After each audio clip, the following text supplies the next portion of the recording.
8 to the power x square equals to 2 to the power 3x হলে x এর মান কত? তো এই সমীকরণ হতে আমাদের x এর মান বের করতে হবে। এখানে আমরা দেখতে পাচ্ছি x এখানে সূচক আকারে আছে। তো আমরা সূচকের একটি সূত্র থেকে জানি যে a to the power m equals to যদি a to the power n হয় তাহলে আমরা বলতে পারি m ইকুয়ালস টু n, অর্থাৎ ভিত্তি ভিত্তি যদি মিলে যায় তাহলে পাওয়ার সমান হয়।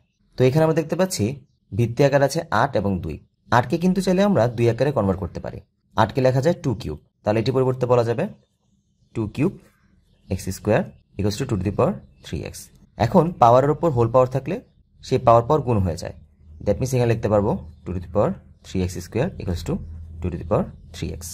তো এখানে আমাদের ভিত্তি ভিত্তি মিলে যাচ্ছে, আমরা বলতে পারবো 3x square equals to 3x। এখানে উভয় পক্ষে যেহেতু 3 গুণ আকারে আছে, আমরা যদি দুই পাশেই 3 দ্বারা ভাগ করে দিই তাহলে 3 3 কাটা চলে যাবে, তাহলে থাকবে x square equals to x। এখন এখানে বলা যাবে x square minus x equals to 0, বা x যদি কমন নেই তাহলে বলা যাবে x মাইনাস 1 ইকুয়ালস টু 0। এখন দুটি রাশির গুণফল যেহেতু 0, তার মানে এই দুটি রাশির মধ্যে যে কোনো একটি অবশ্যই 0 হবে, কিন্তু আমরা জানি না কোনটি 0। তাহলে বলতে পারি হয় x ইকুয়ালস টু 0 হবে অথবা x মাইনাস 1 ইকুয়ালস টু 0 হবে। এখান থেকে বলা যাবে x ইকুয়ালস টু 1। তাহলে আমরা x এর দুটি মান পেলাম, একটি হচ্ছে 0, একটি হচ্ছে 1। দ্যাট মিনস অ্যান্সার হবে গ 0 1। এখন 2 to the power x cube equals to 4 to the power 2x হলে x এর মান কত হবে তা তোমরা কমেন্ট বক্সে কমেন্ট করে জানাও।